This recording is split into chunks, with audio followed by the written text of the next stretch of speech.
So Jesus, showing up in the synagogue, says, yeah, I hear all these nice things you're saying about how well I read. And you've all heard about the things that I've done in Capernaum and other places. And surely somebody here is going to say, hey, physician, heal yourself. Let's see some of those miracles that we heard about in Capernaum. Can you do that here? And Jesus does do a few things, but he doesn't do what he could do and what he has done in the past. Why? He was just shocked at their unbelief. And to dig at them, he says, you know, there were lots of widows in the days of Elijah, but only one of them you had enough to eat and drink. Only one of them got by, the one from Zarephath. And they know the story. They know their Bible. And there were lots of lepers in the days of Elisha, but only one of them was healed, Nahman, the Syrian. They know what those two people have in common. And by using them as examples, Jesus is saying, you people are pathetic. I'm shocked at your unbelief. And they get angry. Now, that's all well and good, but I actually think even that misses something. What do the widow of Zarephath and Naaman the leper have in common? They are pagans. They are Gentiles. Naaman lives in Syria. The widow of Zarephath is in Sidon. This is Gentile territory. Why is that important? Jesus picks two people hopelessly cut off from any of the things that the Jews around him would think assist them in their salvation. They're not elect. They have no temple. They don't have a Bible. They're never, let's just restrict our comments to Naaman. Naaman is never going to show up at temple. He is never going to read his Bible. He is never going to look at a psalm and think, well, this is probably the kind of prayer that Yahweh likes. I think I'll pray that. He doesn't have it. He's never going to observe a festival. He is never going to observe one of the feast days, one of the rituals. He's never going to be connected to the sacred calendar of Israel. And oh, by the way, he ain't getting circumcised either. In other words, he brings nothing to the table. He is totally empty-handed. He brings nothing to the table. And he goes to Elisha. Here's his theology. I'm clean now. That's awesome. Now I know that there's really, Yahweh's the true God. And from this point on, whenever I offer my own little sacrifice, and of course, Elisha doesn't jump in and say, oh, don't do that. You got to go to the temple. You're not going to do it right. Whenever I bring sacrifice, I'm only going to do it to Yahweh. Can I take some dirt back with me? And then he has this question. He has this nagging doubt. I got to be honest with you, Elisha. Part of my job is I got to go into this temple of this God who I no longer believe in. And I just want to know that when I go in there with the king and we do our little thing that we're supposed to do, how does Yahweh feel about that? In other words, will Yahweh look differently at his faith if he messes up theologically?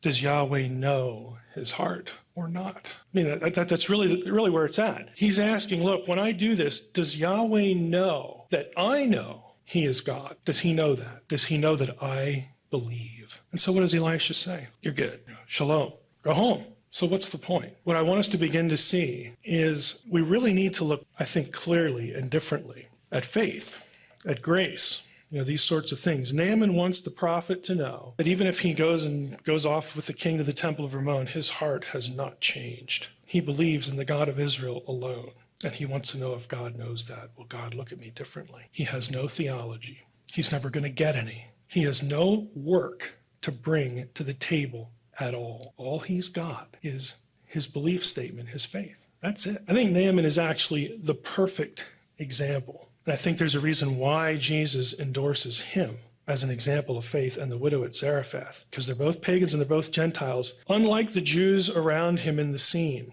who can say, well, we're elect. We got the temple. We're all circumcised. We're this, we're that. We do this, we do that. These two people can say nothing. And the implication is that's what counts. They have nothing to bring. They have no single point of merit about them at all. Their entire relationship to the true God, to the God of Israel, is based on believing that he is who he says he is. That's it. Now, you could say, well, the Israelites knew more. They had more information. They had the law. That was really important and all that sort of stuff. Yeah. Let me ask you a question. If God looks at two pagans and Jesus endorses this because he uses them as an example of faith, If God and Jesus look at two pagans, and the only thing that matters is whose side are you on? Who is your God? Who do you believe in? Who do you trust? If it's good enough for two pagans, why isn't it good enough for an Israelite? I would suggest to you that it is. Now, we look at the Jews, and the Jews, of course, are going to trust in Torah, works, calendar, ritual, circumcision, all these things. And we know from the New Testament, Paul, when he gets to talking about grace, he uses Abraham, pre-law, pre-circumcision, all this. He's trying to make the point, it's by faith. Salvation is by faith. There is nothing in it. There's no little sprinkle of merit, personal merit and performance. Has nothing to do with a right relationship to God. Not even election. Because people, they were elect, yeah. Well, if you're thinking election is a synonym for salvation in Old Testament theology, you're wrong. It's easy to prove. It's this thing called the exile. Was Israel elect? Yeah. Israelites elect? Yeah. Hey, most of the country, most of them go off and worship Baal and other gods. That's why we had the exile. We don't have Baal worshiping Israelites in heaven, okay? We have the exact opposite. This is why the relationship gets severed. Election just means that they were in a position to know who the true God was. They had the oracles of God, as Paul likes to say. They had the truth, and nobody else did. They still had to believe it. They still had to believe it. If they don't believe it, you go off and worship another God, forget it. This is why what's the greatest commandment? Thou shalt love the Lord thy God. You worship the Lord your God alone. No, you bow down and worship no other. Okay, David's an Israelite. He's elect. He's the king. God's made a covenant with him. He commits some of the most heinous crimes that you could commit. But what he doesn't do is he never changes allegiance. There's never a question in his mind. He's ridiculous. Okay, he's a parody, of what a believer should be. He's ridiculous. He's awful, okay? But what he doesn't ever do is throw his allegiance to another God. He does just about everything else wrong, okay? But he never does this, and God has mercy on him. Now, he pays for his sin in the course of life. You sow what you reap. But as far as his relationship with God, he's there. He worships no other. This is what God wants. I think we need to start thinking about grace and salvation. I like to use this phrase, believing loyalty. Believing loyalty. It has nothing to do with personal merit. I believe, and because I believe, I am not going to worship. I'm not going to follow another God or no God at all. I might not know anything beyond that. I might be like Nahman. I might flunk a theology quiz spectacularly, and Nahman would have. But he knows who God is, and that is where he is at. That is the end of the trail. He is not throwing his allegiance to any other. Period.